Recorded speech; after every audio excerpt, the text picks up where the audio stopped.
She lit the lamp every single night for 42 years, waiting.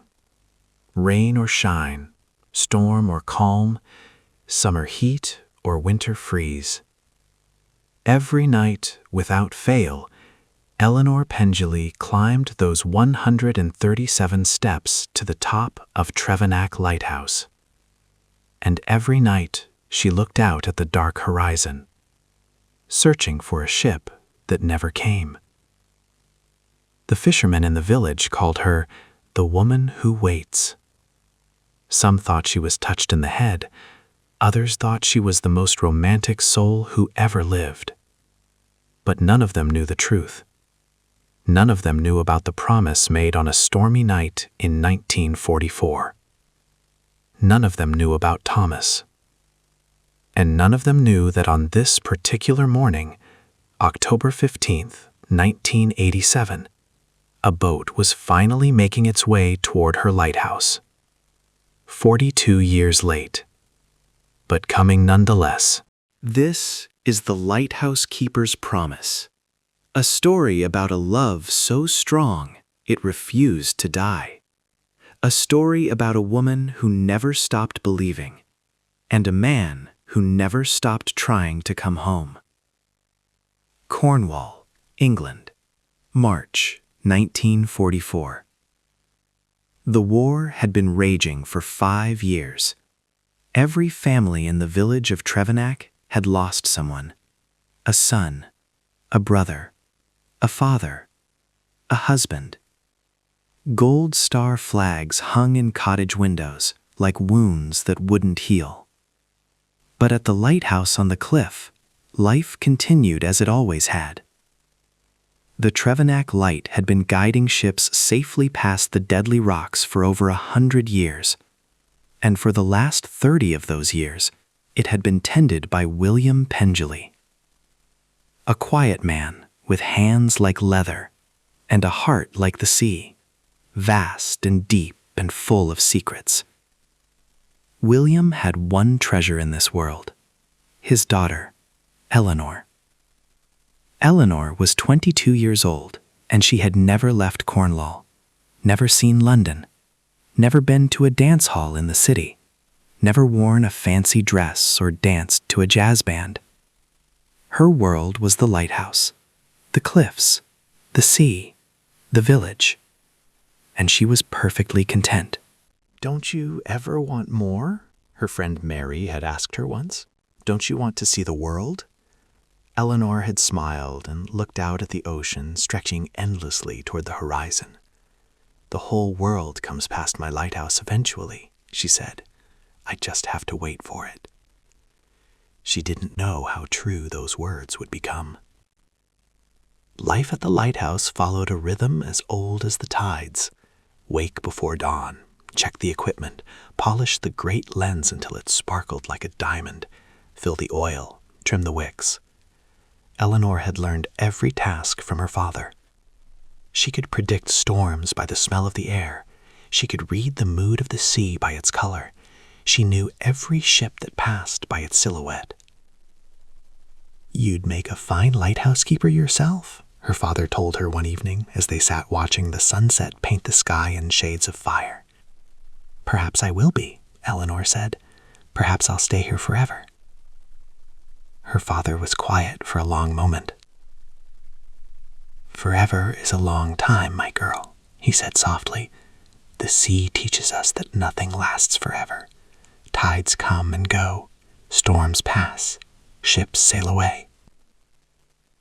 He looked at her with eyes that held a father's worry.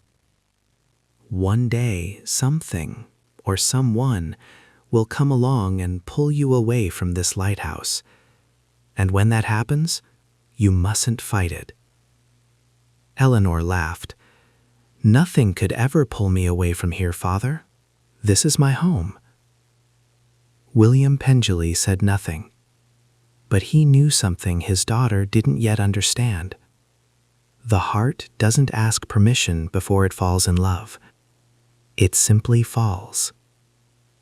3 weeks later, the storm came. It was the worst storm Eleanor had ever seen. The wind howled like a wounded animal. The waves crashed against the cliffs with enough force to shake the lighthouse itself. Rain fell sideways, stinging any exposed skin like tiny needles. "Stay inside," her father shouted over the roar. "I need to make sure the light stays lit." He disappeared up the spiral staircase, leaving Eleanor alone in the cottage. She pressed her face to the window, watching the chaos outside. That's when she saw it. A ship, not passing safely in the distance guided by their light, but close, too close, fighting against the waves that were pushing it toward the deadly rocks. "Father!" Eleanor screamed. She grabbed her oilskin coat and ran outside into the storm. The wind nearly knocked her off her feet. Rain blinded her, but she kept running toward the cliff's edge, toward the narrow path that led down to the small cove below the lighthouse. She could see figures in the water now, men, struggling, drowning. Without thinking, she scrambled down the treacherous path. The rocks were slick with rain and sea spray. One wrong step would send her tumbling into the churning waters below. But she didn't stop. She couldn't stop, because she could see him now, a man clinging to a piece of wreckage, being battered against the rocks. His strength was failing. His grip was slipping. In seconds, he would be gone. Eleanor threw herself onto her stomach at the edge of the rocks and reached out her hand. "Take my hand," she screamed. The man looked up. Their eyes met. And in that single moment, that fraction of a second, something passed between them. Something that neither of them could explain. Something that would bind them together for the rest of their lives. He reached up. Their fingers touched. She grabbed his wrist with both hands and pulled with every ounce of strength she possessed. He grabbed the rocks with his other hand, fighting against the waves that were trying to drag him back. Together, somehow, impossibly, they got him onto the rocks. He collapsed beside her, coughing up seawater, gasping for air. She held on to him, both of them soaked and shivering, the storm raging around them. "Hold on," she said. "Just hold on. I've got you." His eyes met hers again. "Angel," he whispered. And then he lost consciousness. They carried him up to the cottage together, Eleanor and her father. He was heavy with waterlogged clothes and barely alive. William Pengelly examined him with experienced eyes. "Soldier," he said, noting the dog tags around the man's neck. "British Army, must have been on a transport ship." "Will he live?"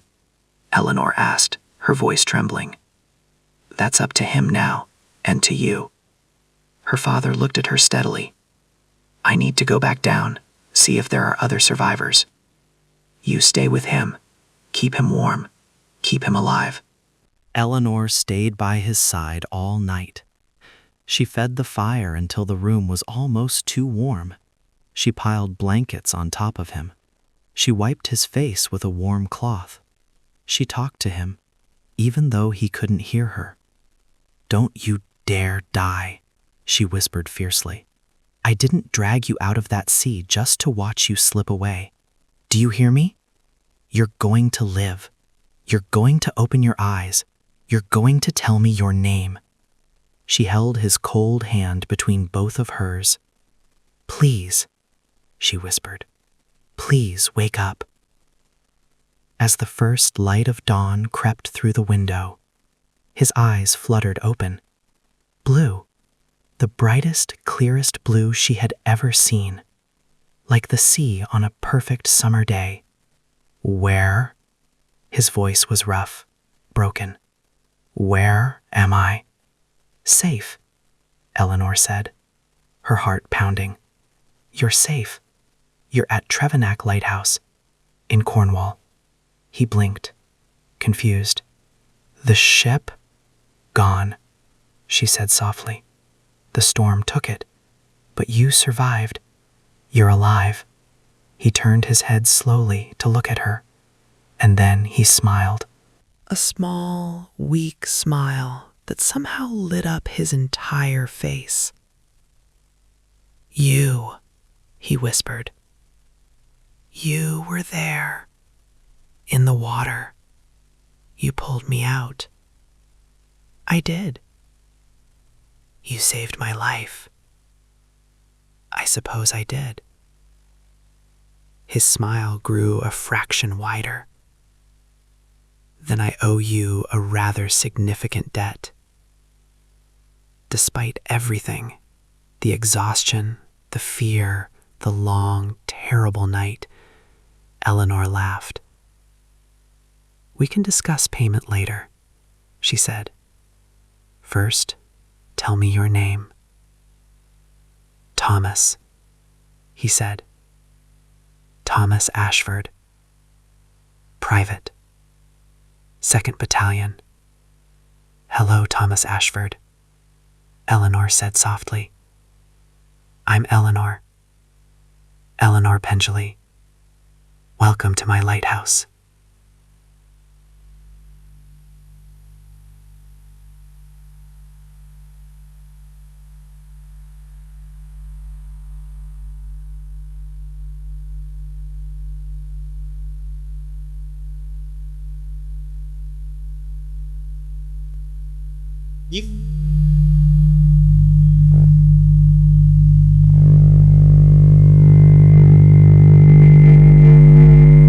At first, they barely spoke. He was too weak, and she was too shy. But slowly, as his strength returned, so did their conversations. She learned that he was 26 years old, from a small town in Yorkshire. His father was a schoolteacher. His mother had died when he was young. He had an older sister named Margaret, who wrote him letters filled with worries and love. "She'll think I'm dead," he said one evening, staring at the ceiling. "The ship went down. No survivors reported. She'll be getting a telegram any day now." "We'll send word," Eleanor assured him. "As soon as you're well enough, she'll know you're alive." Thomas turned to look at her. "Thanks to you." Eleanor felt her cheeks warm. Anyone would have done the same. "No," Thomas said quietly. "They wouldn't have. I saw you come down that cliff in the middle of a storm that could have killed you. I saw you reach into waters that could have dragged you under. That wasn't anyone. That was you. That was extraordinary." Eleanor didn't know what to say. So she did what she always did when she was flustered. She stood up and busied herself with the fire. "You need to rest," she said. "Save your strength for getting better. Not for flattering the woman who brings you soup." She heard him laugh softly behind her. It was a beautiful sound. By the end of the 2nd week, Thomas could walk. Slowly, carefully, leaning on a cane that William had carved for him, he began to explore his temporary home. The lighthouse fascinated him. "It's like a castle," he said, looking up at the tower. "A castle built for one purpose, to bring people safely home." "That's exactly what it is," Eleanor agreed. She took him up to the lamp room for the first time. He was speechless. The view stretched for miles in every direction.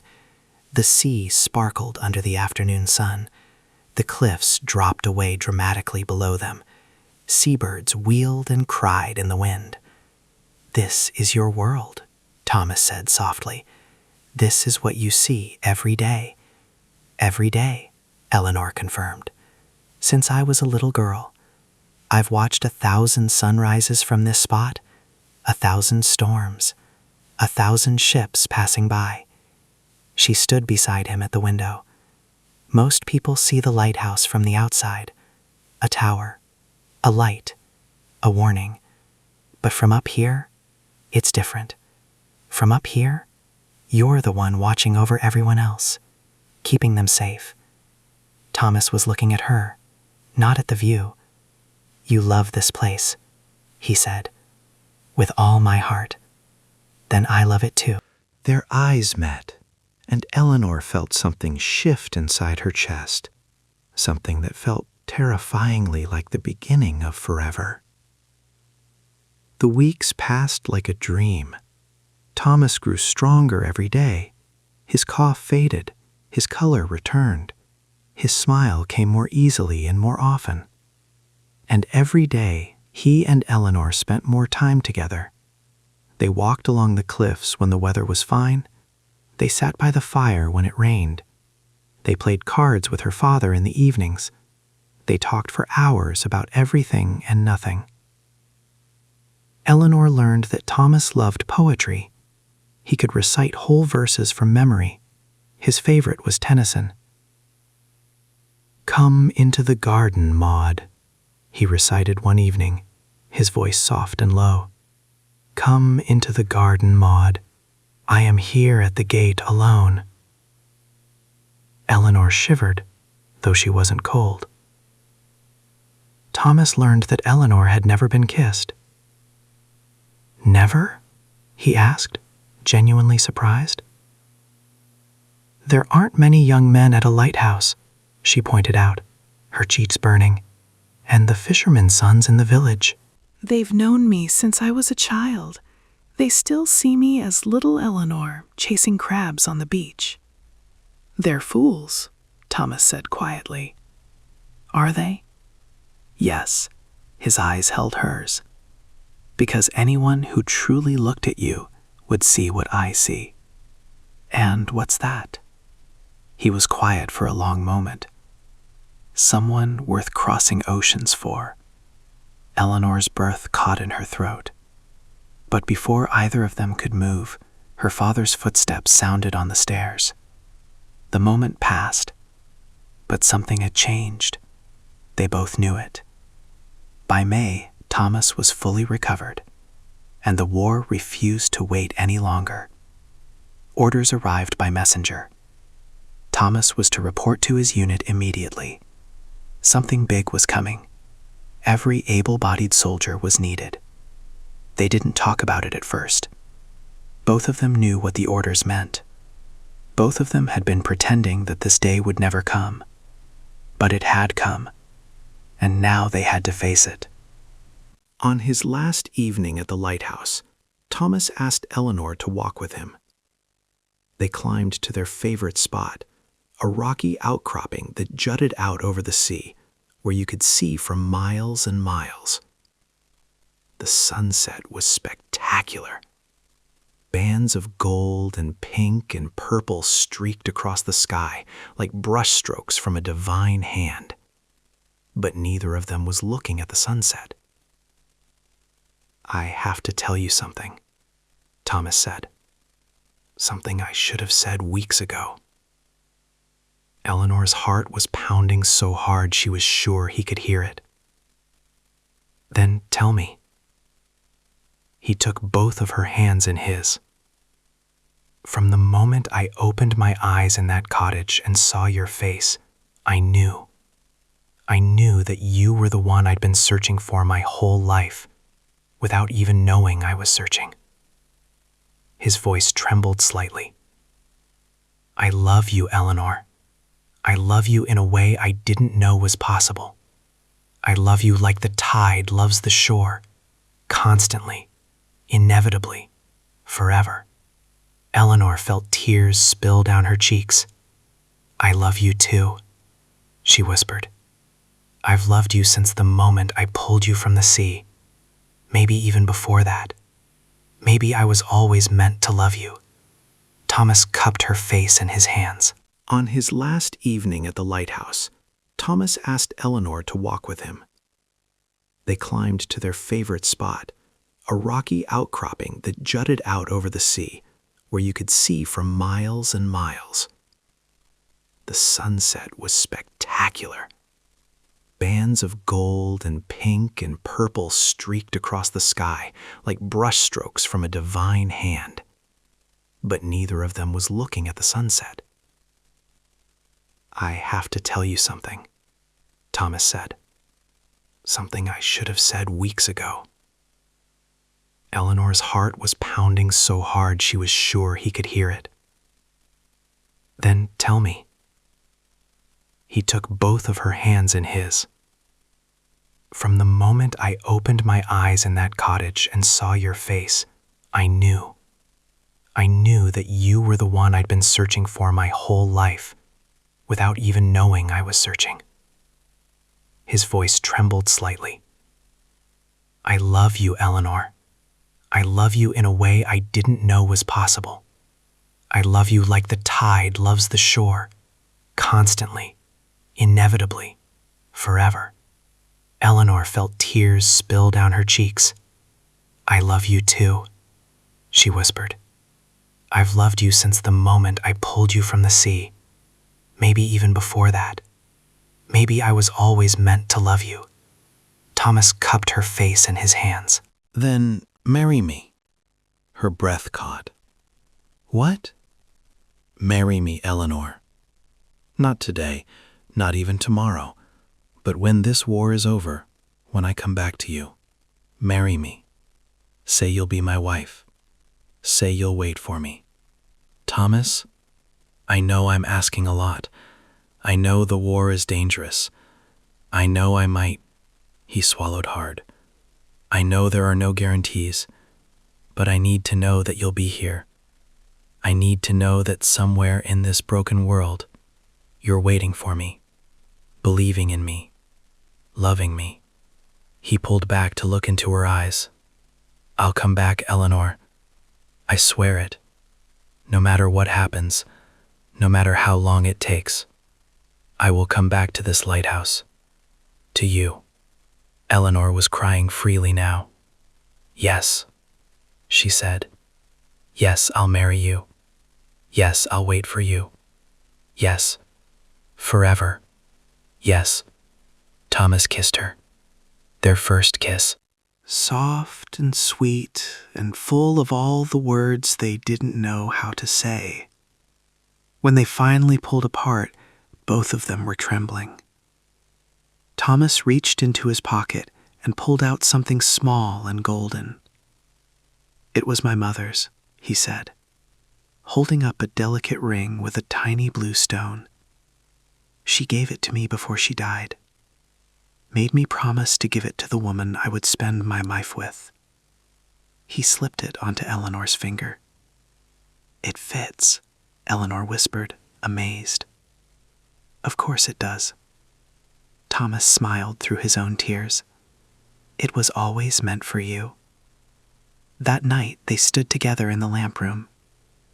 The great light turned slowly, sending its beam out across the dark waters.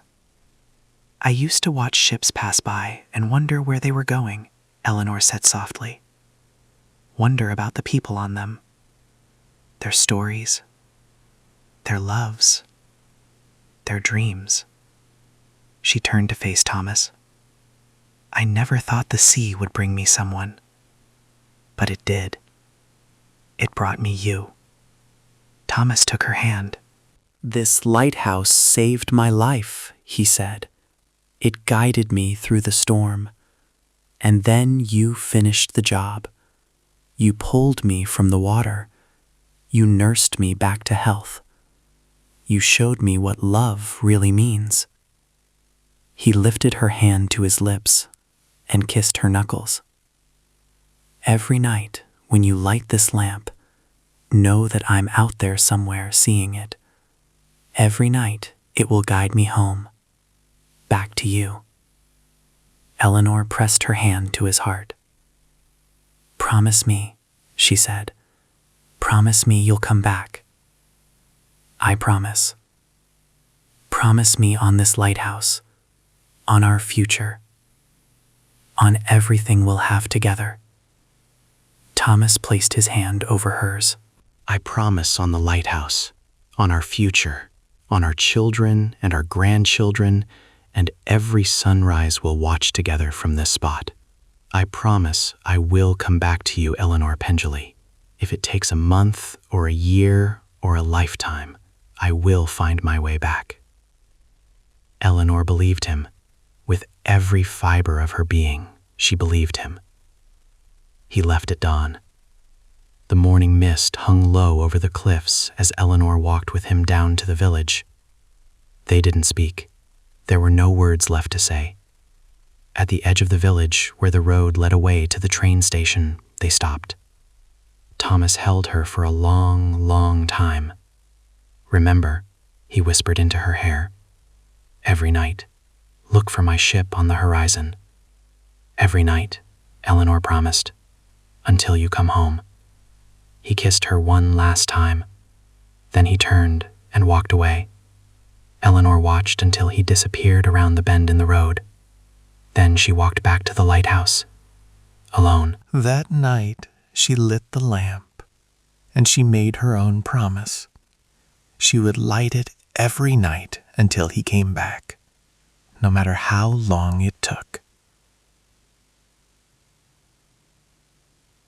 On June 6th, 1944, the Allied forces landed on the beaches of Normandy, the largest invasion in human history. Over 150,000 soldiers, 5,000 ships, 11,000 aircraft. Thomas was among them.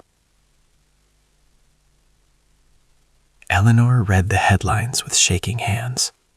Thousands of casualties, thousands more missing.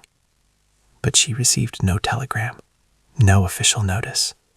So she waited. The letters came when they could.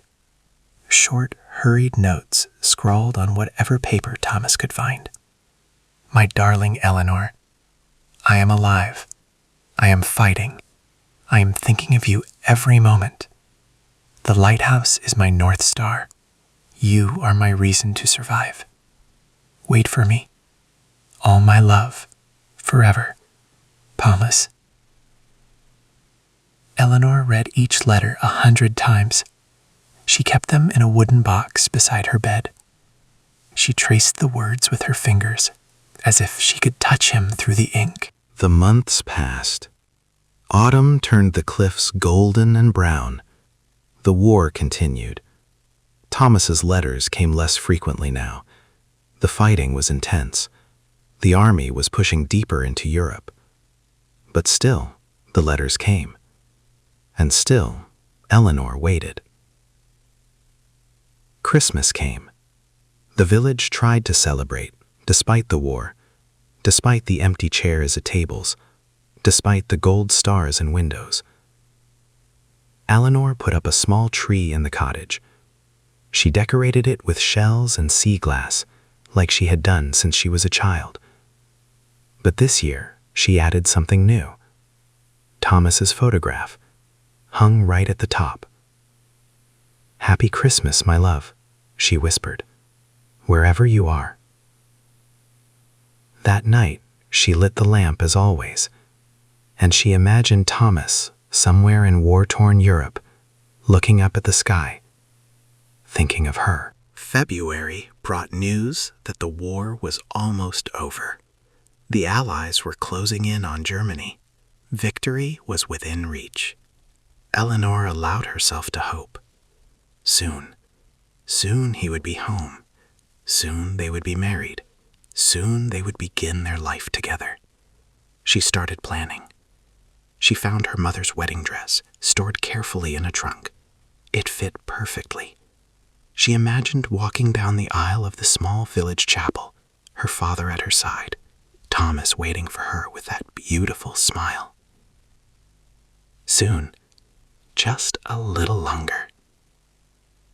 The letter arrived on a gray morning in March, but it wasn't from Thomas.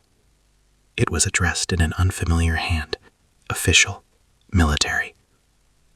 Eleanor's hands shook as she opened it. "Dear Miss Pengelly, it is with deepest regret that we inform you. Private Thomas Ashford. Missing in action. Presumed dead." The paper fell from her fingers. The world tilted. She heard screaming and realized it was coming from her own throat. Her father caught her as her knees gave way. "No," she sobbed. "No, no, no. He promised. He promised." William Pengelly held his daughter as she shattered into 1,000 pieces. He had no words of comfort. There were none to give. The days that followed were a blur of grief. Eleanor couldn't eat. couldn't sleep, couldn't speak. She sat at the window, staring at the sea, waiting for something that would never come. "Eleanor," her father said gently. Her voice was hoarse but firm. "Eleanor, he's not dead." She turned to face her father, and there was fire in her eyes now. "I would know. I would feel it. He's alive somewhere. I know he is." The telegram said, missing, not killed, missing. That means they don't know. That means there's a chance. That means he could still be alive. William Pengelly looked at his daughter. He saw something in her eyes that he recognized. The same stubborn, unshakable belief that had made her climb down that cliff in a storm to save a drowning stranger. "What are you going to do?" he asked quietly. Eleanor stood up. "I'm going to light the lamp," she said, "like I do every night. And I'm going to keep lighting it until he comes home. He promised me, Father, and I promised him." She walked toward the lighthouse stairs. "And I always keep my promises." 2 months later, the war in Europe ended. The village erupted in celebration. Church bells rang. People danced in the streets. Families embraced their returning soldiers with tears of joy. Eleanor watched from the lighthouse. She didn't celebrate. One by one, the boys from the village came home. Jimmy Trelawney, who had joined the Navy at 17, Robert Nancaro, who had lost his arm in Italy, but was alive, David Penrose, who had been a prisoner of war in Germany. They all came home, but Thomas didn't. It doesn't mean anything, she told herself. He could be hurt. He could be in a hospital somewhere. He could be making his way back slowly. She wrote to the War Office. She wrote to Thomas's sister. She wrote to anyone who might know anything. The answers were always the same. Missing. Presumed dead. No further information available. But Eleanor refused to give up hope. Every night, she climbed those 137 steps. Every night, she lit the lamp. Every night, she looked out at the dark horizon. Waiting. Time moved on, even if Eleanor didn't. 1946 came and went, then 1947, then 1948. The war-torn world slowly rebuilt itself. Countries healed. Families moved forward. But Eleanor stayed exactly where she was. At first, people understood. They gave her sympathetic looks. They brought her meals. They told her they were sorry for her loss. Then the understanding turned to concern. "It's been 3 years, Eleanor," Mary said one day. You need to start living again." "I am living." "You know what I mean. You can't keep waiting forever for a ghost." Eleanor's eyes flashed. "He's not a ghost. He's missing. There's a difference." Mary sighed. "Even if he is alive, which the army says he's not, it's been 3 years. If he could come back, wouldn't he have done so by now?" "I don't know what's keeping him, but I know he's trying. I know he wants to come home, and I'll be here when he does." "And if he never does?" Eleanor looked at her friend with steady eyes. "Then I'll die waiting, but at least I'll die faithful." In 1950, William Pengelly fell ill. It started as a cough, then weakness, then days when he couldn't get out of bed. The doctor came and went with a grim expression. "His heart," the doctor said quietly to Eleanor. "It's failing. There's nothing more we can do." Eleanor nursed her father the same way she had once nursed Thomas. She sat by his bedside. She held his hand. She read to him from his favorite books. One night near the end, he called her close. "Eleanor," he whispered, "my beautiful girl. I'm here, Father. I need to tell you something important." She leaned closer. "I was wrong. Wrong about what? When I told you that something would pull you away from this lighthouse, I thought it would be a man, a love, a life somewhere else. He squeezed her hand with what little strength he had. But I see now that I was wrong. The lighthouse didn't pull you away from love. It brought love to you. And your love for Thomas, it's part of this lighthouse now, part of its story, part of its light. Tears streamed down Eleanor's face. Father, keep the light burning, Eleanor. For Thomas, for the ships, for everyone who needs to find their way home in the dark. I will. I promise. William Pengelly smiled. You've always kept your promises, my girl. Always. He closed his eyes. And then he was gone. At 30 years old, Eleanor Pengelly became the official keeper of Trevenac Lighthouse. It was unusual. Women didn't typically hold such positions, but everyone in the village knew there was no one better for the job. She had been training her whole life. She threw herself into the work. She maintained the equipment with obsessive care. She kept detailed logs of every ship that passed, every change in weather, every sunrise and sunset. The lighthouse became her entire world, her home, her purpose, her connection to Thomas. The years continued to pass. The village changed. Young people left for the cities. Old fishermen died. New families moved in. But Eleanor remained. She watched children who had been born after the war grow up, fall in love, have children of their own. She watched the world move forward without her. And still, every night, she climbed those 137 steps. People stopped asking why. Some thought she was mad. Others thought she was tragic. Others thought she was the most devoted woman who ever lived. Eleanor didn't care what they thought. She knew what she knew. Thomas was alive. She couldn't prove it. She couldn't explain it. But in her heart, she was certain. And one day, he would come home. By 1970, 26 years had passed since the war ended. Eleanor was 48 years old. Her dark hair was threaded with gray now. Her face was lined with weather and time. Her hands were rough from decades of work. But her eyes were still bright, and she still wore Thomas's ring. She never took it off. Not when she worked. Not when she slept. Not when storms battered the lighthouse and waves crashed against the cliffs. It was her connection to him, her proof that their love had been real. One autumn day, a letter arrived. The handwriting was unfamiliar, but the name on the return address made Eleanor's heart stop. Margaret Ashford, Thomas's sister. With trembling hands, Eleanor opened it. Dear Miss Pengelly, you don't know me, but I believe you knew my brother Thomas. I recently found letters he had written during the war that were never sent. He wrote about you constantly. He called you his lighthouse angel.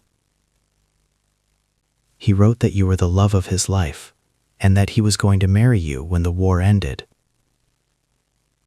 I always wondered about you. I wanted you to know that I never stopped hoping either. For 25 years, I've held on to the belief that somehow, somewhere, my brother survived. I don't know if this letter will bring you comfort or more pain. But I thought you should know that someone else in the world loved him too. Someone else remembers. Someone else still hopes. With warmest regards, Margaret. Eleanor wept. Not from despair, but from something else entirely. Validation. She wasn't alone. She wasn't mad. She was simply a woman who loved. And Margaret's letter proved that Thomas had loved her just as much. But what Eleanor didn't know, what she couldn't have known, was that Thomas was alive. And his story was a nightmare. In March 1945, just weeks before the war ended, Thomas's unit was ambushed near the German border. Most of his friends were killed in the first moments. Thomas was wounded, shot in the shoulder, but survived. He was captured, not by the Germans, by Soviet forces who had crossed into the area. In the chaos of the war's final days, proper procedures broke down. Thomas and dozens of other British soldiers were swept up by the advancing Soviet army and transported east, into the Soviet Union, into a work camp that wasn't supposed to exist. For 10 years, Thomas was a prisoner. Not of war, the war was over, but of the Cold War that followed. Western soldiers who had been accidentally captured were a political embarrassment. They couldn't be returned without admitting the Soviets had taken them in the first place, so they were simply forgotten. Thomas survived on pure will, on memories, on love. Every night, no matter how exhausted he was, no matter how broken his body felt, he would close his eyes and picture the lighthouse. He would picture Eleanor's face. He would feel her hand in his, and he would make himself a promise. Tomorrow he would find a way out. Tomorrow he would start the journey home. He had managed to keep one thing through all the years of captivity: a photograph. The photograph of Eleanor that he had carried with him since the day he left Cornwall.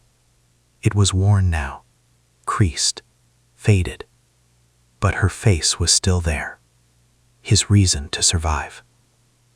In 1955, something shifted. Stalin had died 2 years earlier. The political climate was changing. Quietly, without announcement or acknowledgement, some of the lost prisoners began to be released. Thomas was among them. He walked through the gates of the camp on a cold October morning, free, after 10 years. But he wasn't the same man who had been captured. He was gaunt. His shoulder had healed badly and caused him constant pain. His mind was scarred with memories he couldn't erase, and he was thousands of miles from home, with nothing but the clothes on his back and a faded photograph in his pocket. Getting home proved almost impossible. He had no papers, no money, no proof of identity. The British government initially didn't believe he was who he said he was. Records showed that Private Thomas Ashford was missing, presumed dead since 1945. "I'm not dead," Thomas said again and again. "I'm here. I'm alive. I just need to go home." It took 2 years, 2 years of paperwork, 2 years of interviews, 2 years of proving that he was who he said he was. By 1957, Thomas finally had the documents he needed to return to England. But 12 years had passed since the war ended, 12 years since he had last seen Eleanor. Would she still be there? Would she have waited? Would she even remember him? England had changed. The bombed cities had been rebuilt. Life had moved on. The war was history now, something people talked about in the past tense. Thomas felt like a ghost walking among the living. He went first to Yorkshire, to his sister Margaret. She opened the door and screamed. Then she collapsed into his arms, sobbing. "They told us you were dead," she wept. "They told us 12 years ago. We had a funeral. There's a headstone with your name on it." "I know," Thomas said, "but I'm not in it." Margaret fed him, clothed him, nursed him back to some semblance of health. And when he was strong enough, she asked the question he had been dreading. "Eleanor Pendley, the woman from Cornwall, you wrote about her in your letters. You loved her." "I still love her." "Thomas," Margaret's face was pained. "It's been 12 years. I know how long it's been. She's probably married. probably has children. You can't just... I have to know. Thomas's voice was firm. I have to see her. Even if she's moved on. Even if she's happy with someone else. I have to see her one more time. And if she hasn't moved on? Margaret asked softly. Thomas looked at his sister. Then I'll spend the rest of my life making up for the years we lost. He took the train to Cornwall. The journey was long, and every mile made his heart beat faster. What would he find? What would he say? How do you explain 12 years of absence to the woman you love? When the coastline finally came into view, Thomas felt something break open inside him. The cliffs, the sea, the wild beauty of Cornwall. It was exactly as he remembered. He arrived in Trevennack on a grey afternoon. The village had changed very little. The same cottages, the same fishing boats in the harbor, the same faces, a little older.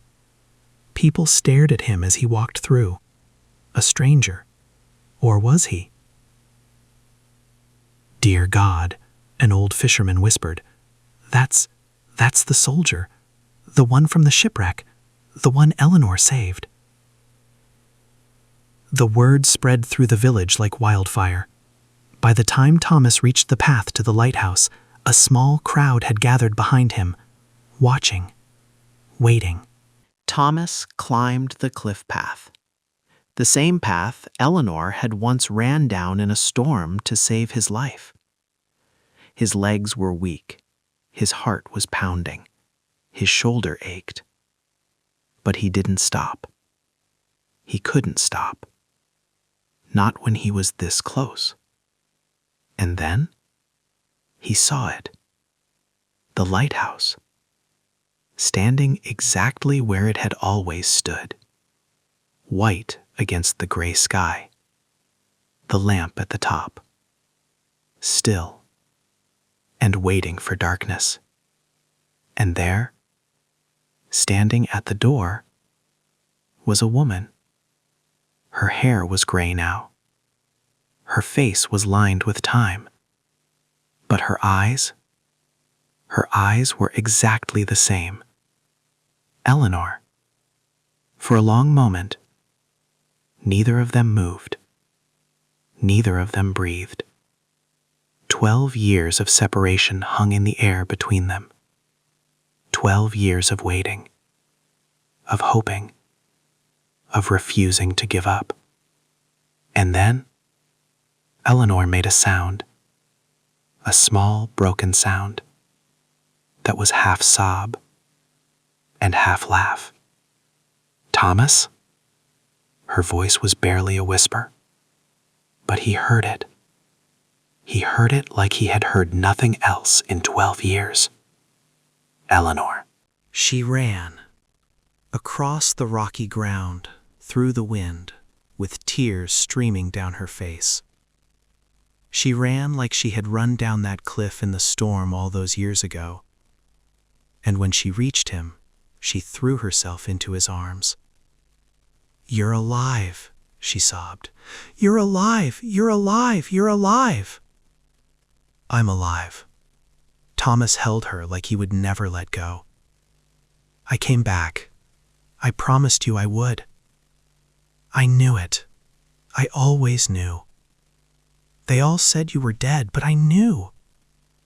They stood there, holding each other, crying. The villagers who had followed watched in silence.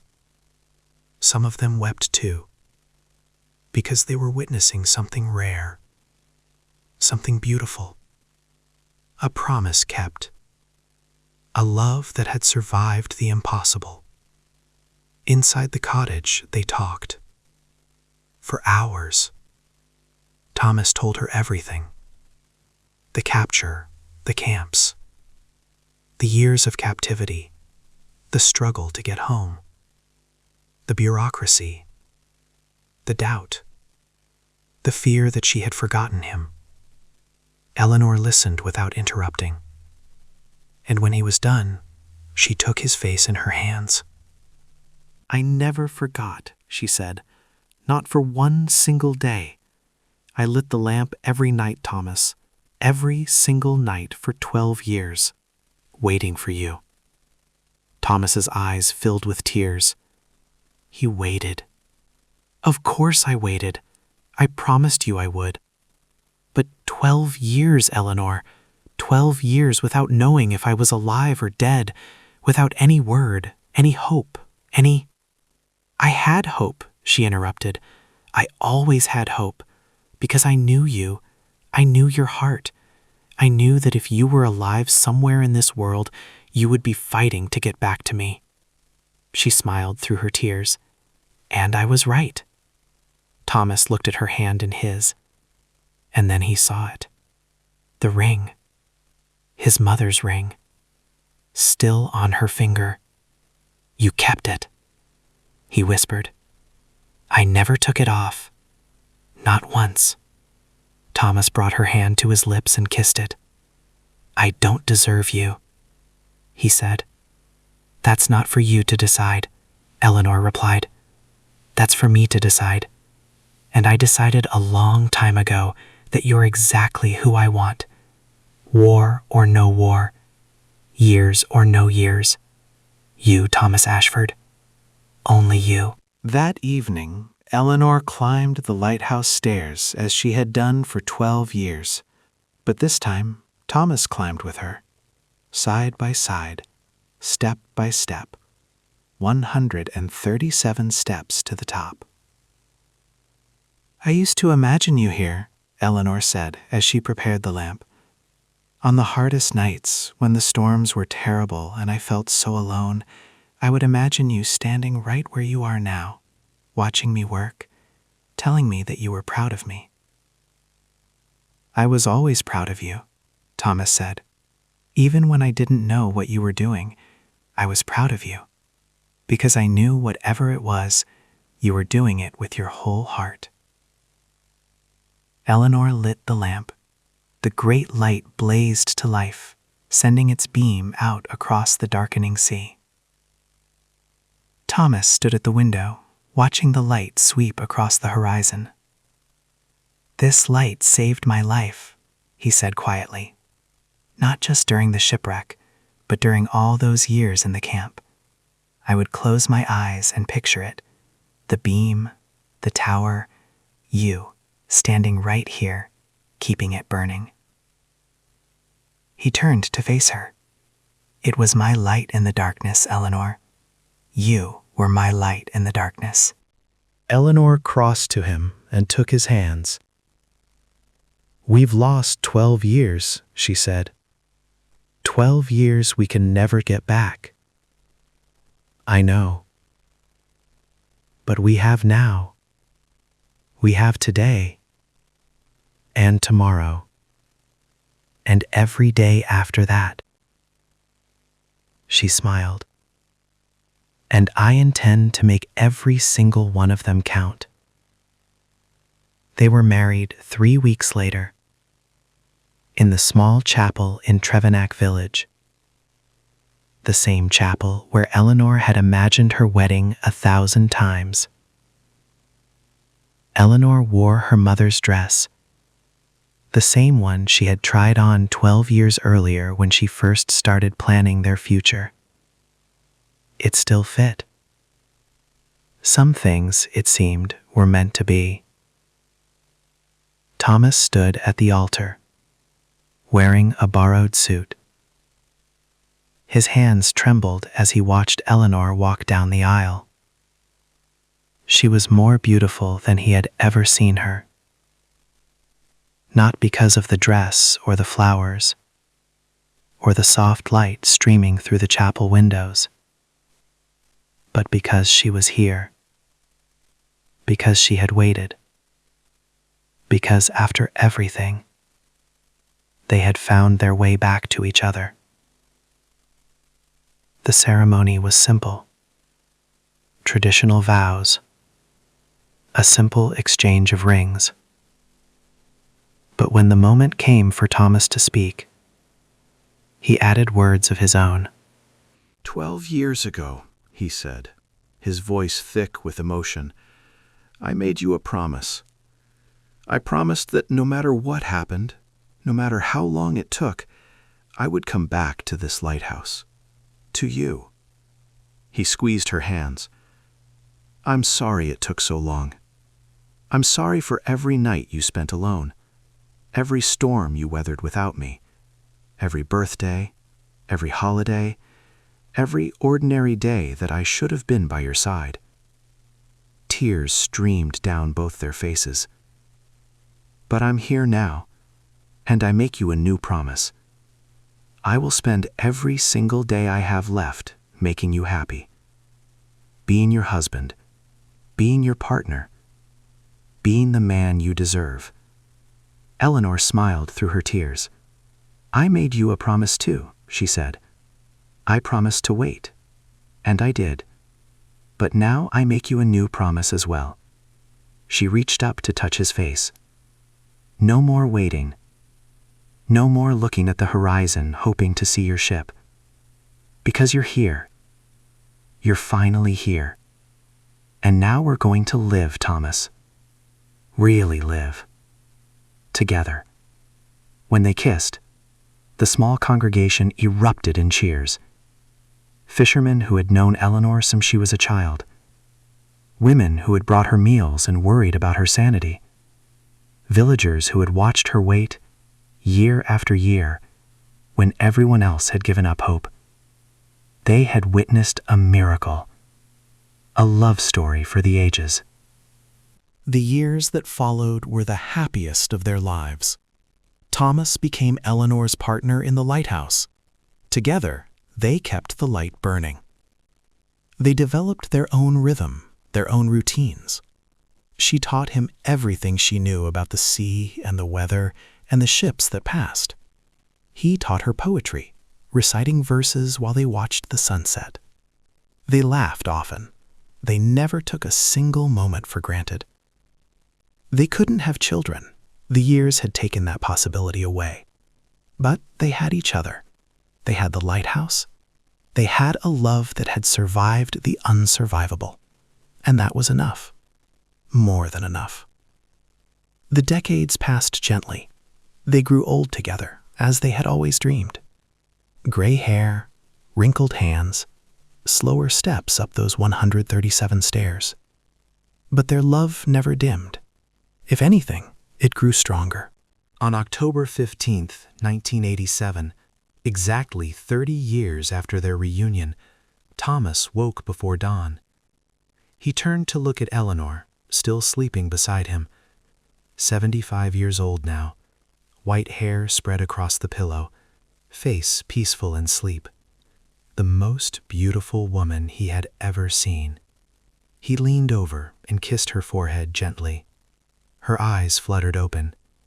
"Good morning, my love," she murmured. "Good morning, my lighthouse angel." She smiled, the same smile that had captivated him 43 years ago. "What time is it?" "Early, but I want to show you something." They climbed the stairs together, as they had done thousands of times. Slowly now, carefully, but together. At the top, Thomas led her to the window. The sun was just beginning to rise. The sky was painted in shades of gold and pink and orange. The sea sparkled like a field of diamonds, and the lighthouse stood proud against the morning light. 43 years, Thomas said softly. 43 years since I first opened my eyes and saw your face. 43 years since I pulled you from the sea. 43 years since I fell in love with you. He turned to face her. I was given a second chance, Eleanor. A chance that most men never get. And I've tried every day to be worthy of it. To be worthy of you. Eleanor cupped his face in her weathered hands. You've always been worthy, Thomas. From the very first moment. Do you have any regrets? All those years of waiting? All that time we lost? Eleanor considered the question. Not one, she said finally, because every moment of waiting led to every moment of having.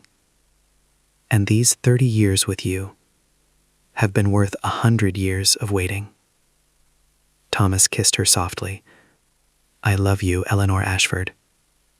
I love you too, Thomas. Always have. Always will. They watched together as the sun rose fully and the lighthouse beam switched off. Another night passed. Another day beginning. Breakfast? Eleanor asked as they began the slow descent. Breakfast sounds perfect. Eggs. And toast. And tea. The same breakfast we've had for 30 years. Thomas smiled. The same perfect breakfast. With the same perfect woman. Why would I want anything else? Eleanor laughed, that beautiful laugh that still made his heart skip. Flatterer. Honest man. There's a difference. At the bottom of the stairs, Thomas paused. Eleanor? Yes? Thank you. For what? For saving my life. For waiting. For believing in me when no one else did. For loving me through everything. Eleanor squeezed his hand. Thank you for coming back. For keeping your promise. For making every day an adventure. She kissed his cheek. Now come on. Those eggs won't make themselves. Thomas and Eleanor lived together for another 12 years. 12 more years of sunrises and sunsets. Of storms weathered together. Of quiet evenings by the fire. Of a love that never wavered. Thomas passed away peacefully in 1999, at the age of 81. Eleanor held his hand as he took his last breath, and his final words were the same words he had whispered when she first pulled him from the sea. Angel. Eleanor followed him 2 years later. She was 89 years old. They buried her beside him, in the small churchyard overlooking the sea, close enough to hear the waves, close enough to see the lighthouse. Their headstones stand side by side. His reads, Thomas Ashford, 1918-1999. He kept his promise. Hers reads, Eleanor Pengelly Ashford, 1912-2001. She kept the light burning. The lighthouse was automated in 1990, but it still stands. And inside there is now a small museum dedicated to Thomas and Eleanor. Their photographs hang on the wall. Their letters are displayed in glass cases. Their story is told to every visitor who climbs those 137 steps. Young couples visit and hold hands as they read about the woman who waited 42 years and the man who crossed half the world to keep his promise. Some of them cry. Some of them look at each other with new appreciation. Some of them make promises of their own. And every night, the light still shines, guiding ships safely home, just as it did when Eleanor climbed those stairs alone, night after night, year after year, keeping the light burning, believing in a love that refused to die. Some say that on stormy nights you can still see them, 2 figures at the window of the lamp room, an old man with kind eyes, an old woman with an unwavering heart, standing together, watching over the ships, watching over the sea, together, finally, forever. The villagers don't call her the woman who waits anymore. Now they call her the woman who loved, because that's what she did. That's all she ever did. She loved, completely, faithfully, eternally, and in the end, love brought her everything she ever wanted.